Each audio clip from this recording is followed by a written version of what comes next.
The House Ethics Committee confirmed this week it is investigating sexual misconduct allegations against California Democrat Jimmy Gomez. Lawyers for an accuser say she told the panel that Gomez sexually assaulted her. The congressman denies this. He does, however, admit, quote, personal mistakes outside his marriage, but he insists those mistakes were, quoting again, consensual in nature. Angela Gonzales-Torres is running against Gomez in California's Los Angeles-based 34th District and joins me now. It's good to have you with us. To what degree is this ethics investigation a centerpiece of your campaign against the congressman? Yeah, first of all, I am happy to be here. I am Angela Gonzales-Torres, as you stated. I am running to represent Los Angeles in Congress.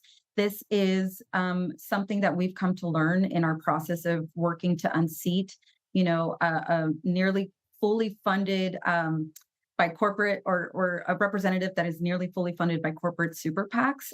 That was our priority in initiating this challenge to Jimmy Gomez for his seat in Congress.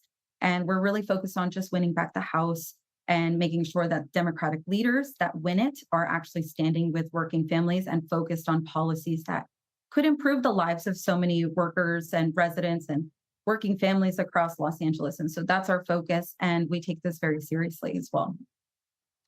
So you are a Democratic socialist, as I understand it, correct? I am. Yes, I do identify as a member of my DSALE chapter and running as a Democratic Socialist. Understood. If you win and you come to Washington, would you vote for Hakeem Jeffries if he is in position to become the next Speaker of the House? I think one thing we're hearing from voters across Los Angeles and across all ends of, the political spectrum right now is that Medicare for all and getting corporate money out of our politics is one of their priorities. And so I'm looking forward to having those conversations with Democratic leaders that I believe can be reflective of those priorities. And so I am having those conversations now, and we are fortunate that we are part of a slate across the country that can make sure that California has a seat at the table of this national movement toward real change that we're seeing right now. Well, of course, the reason I ask is that he is on the record, that is to say, Hakeem Jeffries, saying he does not support the agenda of Democratic Socialists of America. So I wonder if there's a disconnect from your advocacy and what you might encounter from Democratic leaders in Washington should they be in the majority. Yeah, I do think that we will be able to get very serious about what is bare minimum for workers and residents who are counting on Democratic leaders to be firm in their stance to support universal health care and Medicare for all right now. People are really struggling.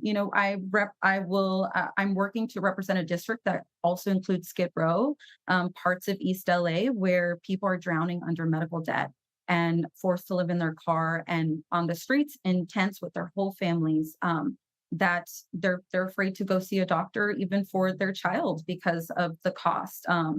And I think that's unacceptable. And I think that leadership within the Democratic Party will rise to this moment and the urgency of this moment right now. 34th District is about 62.5% Hispanic or Latino identifying voters. You want to abolish ICE. What do you replace ICE with, if anything? And do you believe in any customs and border protection at all for this country? Yeah, absolutely. And that's actually what sets us apart in this race is I have actually worked in providing people the services that they need in terms of access to legal services, immigration services here in Los Angeles. I've visited the border between the US and Mexico border and seen firsthand the conditions in which people are forced to live in. Right now, I have a younger sister who's in her lower 20s who's older than ICE. The department has the lowest approval rating in the history of its existence. And so I do think that we can invest in a government that prioritizes dignity and not detention and treats people with compassion, not cruelty right now. Angela Gonzales-Torres, I appreciate the time. Thank you for joining us. Grateful to be here. Thanks.